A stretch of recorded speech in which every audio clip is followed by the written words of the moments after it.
जय श्री कृष्णा। कैसे हैं आप लोग फ्रेंड्स। आज की चर्चा बहुत ही विशेष होने जा रही है क्योंकि जैसा कि आप सभी लोग जानते हैं आने वाले समय में काल सर्प नामक दुर्योग आपको लंबे समय के लिए प्रभावित करने जा रहा है।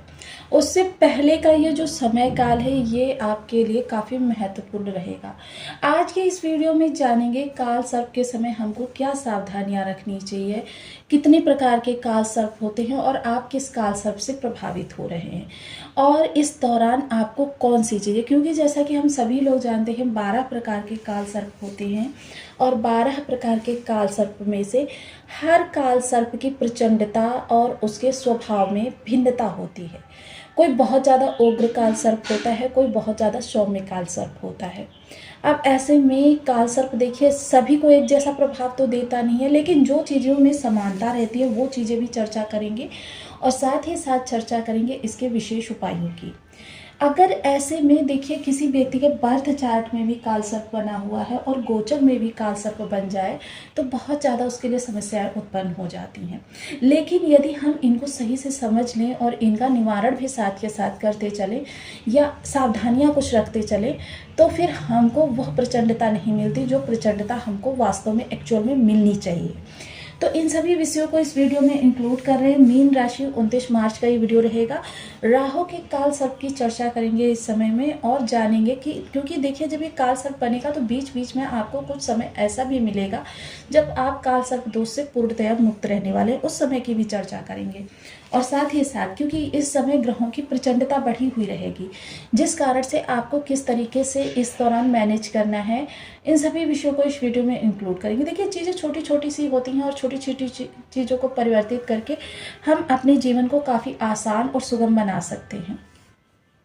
सबसे पहले तो जो विशेष समानताएं जो सभी 12 राशियों को मिलने जा रही हैं वो क्या रहेगी। संघर्षपूर्ण जीवन, मेहनत का पूरा फल ना मिलना, आर्थिक और स्वास्थ्य समस्या, अचानक धन हानि के कारण बनना, साथ ही साथ मानसिक तनाव, विवाह संबंधों में कटुता और विवाह में देरी। ये देखिए समस्त 12 राशियों के लिए चीजें रहती हैं काल सर्प के दौरान। कोई भी काल सर्प बने। अब काल सर्प देखिए कितने प्रकार के होते हैं। सबसे पहले अनंत, कुलिक, वाशुक, शंखपाल, पद्म, महापद्म, तक्षक, करकोटक, शंखचूड़, घातक, विष्ठर, शेषनाग। ये 12 प्रकार का काल सर्प होता है। और ये काल सर्प निर्मित कैसे होता है, जैसे कि देखिए आपके एकादश भाव में राहु महाराज बैठे हुए हैं और केतु महाराज जो बैठे हुए हैं वो आपके पंचम स्थान में बैठे हुए हैं।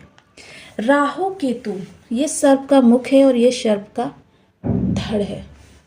अब इसके मध्य में समस्त 7 ग्रह आ जाए, समस्त 7 ग्रहों का आना, समझ लीजिए कि आपके काल सर्प योग निर्मित हो गया। ये भाव आपके जो हैं वो सुप्त हो गए। सुप्त होने के साथ साथ एक और यहाँ पर चीज होती है कि वो क्या है, देखिए ये यहाँ से लेकर यहाँ तक का जो प्रभाव रहता है ये आपका पूर्वोत्तर रहता है। यहाँ पर जब ग्रह आते हैं तो बहुत अच्छा रिजल्ट करते हैं। इस समय की अपेक्षा यहाँ पर ग्रहों का रिजल्ट अच्छा आता है क्योंकि ये पश्चिमोत्तर ग्रह माने जाते हैं, ये उदय होते हुए ग्रह माने जाते हैं। अब जैसे सूर्य उदय होता है उसकी आभा का प्रकाश, तेज, अस्तित्व सब कुछ अलग होता है और जिस समय पर अस्त होता है देखिए स्वरूप एक जैसा ही रहता है लेकिन दोनों में काफ़ी ज़्यादा भिन्नता होती है। वही सूरज होता है, वही स्वरूप होता है, लेकिन भिन्नता बहुत बड़ी हमको प्राप्त होती है। वही चीज़ें यहाँ पर हमको प्राप्त होने जा रही हैं। एक तो ये भाव आपके सुप्त हो जाएंगे और दूसरा क्या होगा कि आपके जो उगते हुए क्रम का प्रभाव है वह राहु केतु के माध्यम से आपका इस भाव में चला जाएगा, लेकिन फिर उसके बाद में नॉर्मल जो प्रभाव मिलेगा वो इन भावों से उस समय पर आपका काल सर्प समाप्त हो चुका होगा। तो काफ़ी महत्वपूर्ण समय रहेगा। सावधानियों के साथ जानेंगे डिटेल में क्योंकि यह वीडियो बहुत ज़्यादा ज्ञान से परिपूर्ण रहने वाला है। यदि आपके लग्न में 12 नंबर बना हुआ है तो ये आपके लिए है। वीडियो में कहीं भी चंद्रमा के साथ 12 नंबर बना हुआ है तो ये राशिफल आपके लिए। कुंडली न होने की स्थिति में आप इसे नाम राशि से भी देख सकते हैं। यदि अभी तक आपने अपने इस चैनल को सब्सक्राइब नहीं किया है तो प्लीज़ सब्सक्राइब कर लीजिए, वीडियो को लाइक कर दीजिए, चैनल को शेयर कर दीजिए। इससे होगा क्या कि हमारे आने वाले हर वीडियो की नोटिफिकेशन मिल सकेगी आपको सबसे पहले। एक प्यारा सा कमेंट करना बिल्कुल ना भूलें। कमेंट से हमें बहुत मोटिवेशन मिलता है, हौसला मिलता है और ये पता चलता है कि आप और क्या जानना चाहते हैं। सबसे पहले तो यहाँ पर हमको ये जानना है, देखिए राहु और केतु दोनों बहुत ही प्रचंड ग्रह हैं, उग्र ग्रह हैं। अब ये सबसे पहले तो आधी कुंडली को प्रभावित करते हैं, लेकिन काल सर्प के समय ये पूरी कुंडली को बाधित कर देते हैं। इन भावों को तो पूर्णतया ब्लॉक कर देते हैं और इन भावों से जो प्रभाव मिलते हैं वो आपको रुक रुक कर मिलते हैं, रुक रुक कर, क्योंकि आपके कार्यों में उतना ज़्यादा, देखिए आप मेहनत पूरी करेंगे क्योंकि आपके मानसिक तनाव बहुत ज़्यादा हो जाता है। किसी भी चीज़ में डिले होना, किसी भी चीज़ को आपको बार बार स्टॉप, बाधाएं लग जाना, किसी भी चीज़ के लिए, मतलब आपकी चीज़ें जो होती हैं उस नियत समय पर नहीं हो पाती हैं, धीरे धीरे आगे बढ़ती चली जाती हैं। यही सारी चीज़ें इस दौरान हमको बहुत ज़्यादा बाधित करती हुई देखी जाती हैं। सबसे अच्छी बात क्या होगी कि देखिए इस बीच में चंद्रमा आपको कुछ समय ऐसा देंगे, महीने में समझ लीजिए 15 दिन आप काल सर्प से पूर्णतया प्रभावित रहेंगे और 15 दिन आप मुक्त रहेंगे। ये किस तरीके से होगा? देखिए जब चंद्रमा इस स्थान से गोचर करेंगे, क्योंकि हम सभी लोग जानते हैं चंद्रमा बहुत तीव्रता से गोचर करते हैं और जब चंद्रमा की चाल इतनी तीव्र होती है, ये 1 माह में अपना पूरा चक्र कंप्लीट कर लेते हैं। जब यहाँ से चंद्रमा चलेंगे, यहाँ तक रहेंगे, तब तक आपको काल सर्प प्रभावित करेगा और जब चंद्रमा इस भाव से निकलकर इधर आ जाएंगे तब आपका काल सर्प दोष से आप मुक्त हो जाएंगे। ये चीज़ होगी। और दूसरा, कब से कब तक प्रभावित करेगा आपको? 11 अप्रैल से लेकर 22 अगस्त। 11 अप्रैल से लेकर 22 अगस्त वो विशेष समय काल होगा जब आपका यह काल सर्प दोष आपको प्रभावित करेगा। क्योंकि देखिए बुध के यहाँ से जाते ही बुध का राशि परिवर्तन 11 अप्रैल को होगा और बुध यहाँ पर चले जाएंगे आपके लग्नगत, और यह आपका काल सर्प दोष आपको प्रभावित करने लगेगा। वहीं बीच में देखिए बुध यहाँ पर स्वयं की राशि में वक्री भी होंगे और वक्री होकर फिर ये मार्गी जब होंगे, देखिए बुध का इस समय पर कई बार वक्री होना और कई बार मार्गी होना आपको काल सर्प योग के समय को बढ़ा रहा है, अन्यथा इतना बड़ा काल सर्प आपको नहीं मिलता, इतना समय काल मतलब। अब वहीं फिर जब बुध ही 22 अगस्त को यहाँ से इस भाव में आकर आपके इस काल सर्प योग को तोड़ देंगे, तो ये आपका जो समय काल रहेगा ये आपको काफ़ी ज़्यादा महत्वपूर्ण तरीके से प्रभावित करता हुआ दिखाई देगा। साथ ही साथ इस दौरान क्योंकि ये द्वादश भाव में पड़ रहा है, तो आपके देखिए कोर्ट कचहरी के योग बन सकते हैं, शत्रुता आपको परेशान कर सकती है, क्योंकि ये विषधर काल सर्प आपको प्रभावित करेगा।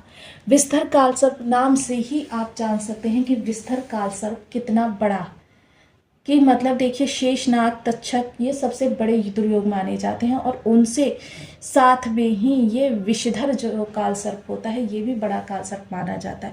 विशेषता ये आपको कोर्ट कचहरी, क्योंकि आप मानसिक रूप से काफ़ी ज़्यादा बेचैन रहेंगे, क्योंकि आपके मोक्ष के भाव में समस्याएं जो रहेंगी वो समस्याएं आपको लंबे समय तक प्रभावित करेंगी, मतलब जल्दी उनको समाधान आपको नहीं प्राप्त होगा, जिस कारण से ये काल सर्प दोष जो है आपके लिए थोड़ा सा बड़ा होकर रहेगा। अब यहाँ पर आपको देखिए रिश्तों में भ्रम, राहु की चीज़ क्या है? भ्रमकारक स्थिति उत्पन्न करना, और ज्योतिष में काल सर्प को बड़ा सबसे बड़ा दुर्योग माना जाता है। तो काल सर्प जो है ये आपको कितना प्रभावित करेगा ये डिपेंड आप पर भी कुछ करेगा। विशेषता देखिए भ्रम, संशय, ओवर थिंकिंग, इन चीज़ों को अपने मस्तिष्क से पूर्णतया निकाल दीजिए। जो चीज़ें आप समझ नहीं सकते हैं उनके लिए आप अपने घर के वरिष्ठ जनों की सहायता लीजिए। इस दौरान आपके धन हानि के योग ज़्यादा बनेंगे। अब इस दौरान जब धन हानि के योग बनेंगे, एक चीज़ का विशेष ध्यान रखिए कि इस दौरान आप अपने संचित धन को टच मत कीजिएगा, क्योंकि इस दौरान यदि आपने संचित धन को टच किया तो फिर इसका मतलब ये है कि यह अपनी प्रचंडता को और ज़्यादा बढ़ा देगा। इसके लिए आप अपने घर के वरिष्ठ जनों के, अपने बड़े भाई बहनों की, या फिर देखिए समय को काटने के लिए यदि आपको किसी भी प्रकार से किसी की मदद लेनी पड़ रही है तो फिर उसमें संकोच मत कीजिएगा, क्योंकि इस दौरान संचित धन को टच करना मतलब कि आपने अपने आने वाले समय को भी राहु को सौंप दिया, राहु की प्रचंडता और बढ़ जाएगी। तो यहाँ पर इस चीज़ का विशेष ध्यान रखना है, थोड़ा भ्रम से दूर रहना है आक्रामक स्थिति से बचे रहना है कि आपका माइंड जो है आपको बिल्कुल उग्रता में लेकर आ जाए या फिर आपको किसी के साथ अपनी स्थिति में उलझा दे। इन सब चीज़ों से बचे रहना है आपको, क्योंकि शत्रु भाव में बना हुआ है तो आपकी शत्रुता आपको कोर्ट कचहरी तक भी लेकर जा सकती है। विशेषता उपायों की चर्चा करेंगे, क्योंकि देखिए विषधर को धारण करने वाले सर्वप्रथम कौन होते हैं? भगवान भोलेनाथ जी। ये उन लोगों के लिए भी है जिनके बर्थ चार्ट में कालसर्प बना हुआ है। ऐसे में देखिए जिनके बर्थ चार्ट में बना हुआ है थोड़ी प्रचंडता उनको बढ़कर प्राप्त होगी। अब एक चीज़ का ध्यान रखिएगा कि ऐसे समय में आपको महामृत्युंजय मंत्र की माला निर्धारित कर लीजिए और देखिए आग्रह है मेरा कि इसको आप अपनी सुविधानुसार अवश्य करें। कम से कम 7 या 11 माला का जब तो आपको करना है, और शिवालय में जाके कर सकते हैं तो बहुत अच्छी बात।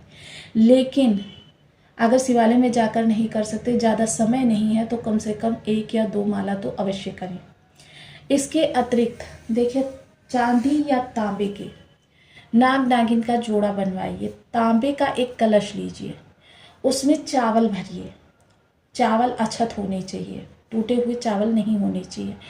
और उसमें नाग नागिन को ऊपर से रखकर किसी भी शिवालय में आपको महामृत्युंजय मंत्र का जप करते हुए या फिर शिव सहस्त्र नाम का जप करते हुए यह वहाँ के पुजारी जी को, और अगर वहाँ पुजारी जी नहीं है तो आपको वहाँ शिवालय के पास, शिवालय में यानी जहाँ शिवलिंग बना हुआ है वहाँ पर आपको ये अर्पण करना है।